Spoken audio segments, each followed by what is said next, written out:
گوجری زبان میں اپڈیٹ سنیے۔ بھارت میں معلوم ہندو پجاری اور نفرت کو زہر پھیلاؤن والا یتی نرسنگانت کی طرف تے حضور اکرم صلی اللہ علیہ وسلم کی شان اقدس نہ نشانوں بناؤ والی ایک اور توہین آمیز تقریر منظر عام پر آ گئی ہے۔ مسلمانوں کے خلاف سب سے زیادہ نفرت پھیلاؤن والا یتی نرسنگانت کی حمایت کرنے والا رجحانات نہ بی جے پی اور RSS کا لیڈراں کا طرف تے فروغ دیتے جا رہی ہے۔ مودی کا بھارت میں ہندوتوا پیروکاراں کا طرف تے حضور اکرم صلی اللہ علیہ وسلم کے خلاف توہین آمیز بیانات اور گفتگو ایک وتیرہ بن گئی ہے۔ ہندوتوا لیڈراں کا توہین آمیز بیانات مودی کی قیادت کے بچ بھارت میں بد دعویٰ اسلاموفوبیا کی عکاسی ہے۔ مسلمانوں کی متبرک علامات اور برگزیدہ شخصیات کی توہین کرنو انہیں ایک وتیرہ بن گیا ہے، بلکہ مودی کا بھارت کے بچ اس نے کوئی گل نہیں سمجھا جاتا۔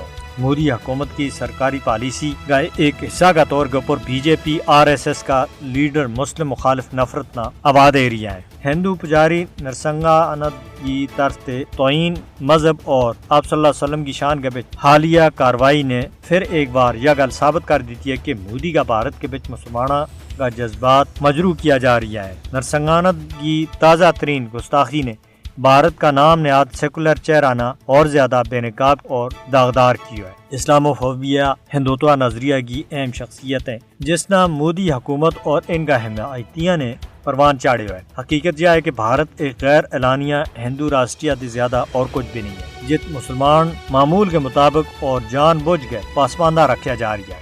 ملون نرسنگانت اور اس جیسا دوجا لوکانہ سمجھنا چاہیے کہ حضور اکرم صلی اللہ علیہ وسلم کی تعین مکمل طور کے اوپر ناقابل قبول ہے اور اس نے کسی بھی صورت میں برداشت نہیں کیا جا سکو۔ نرسنگانت کا گستاخانہ بیان کے خلاف پورا بھارت میں سخت غم غصہ پایا جا رہی ہے اور لکھاں مسلمانوں نے ایک جلوس میں پہلی بار جو نعرہ لایا ہے کہ بولو بولو کیا چاہیے، گستاخ نبی کا سر چاہیے، جس کی ویڈیو سوشل میڈیا کے اوپر وائرل ہو چکی ہے۔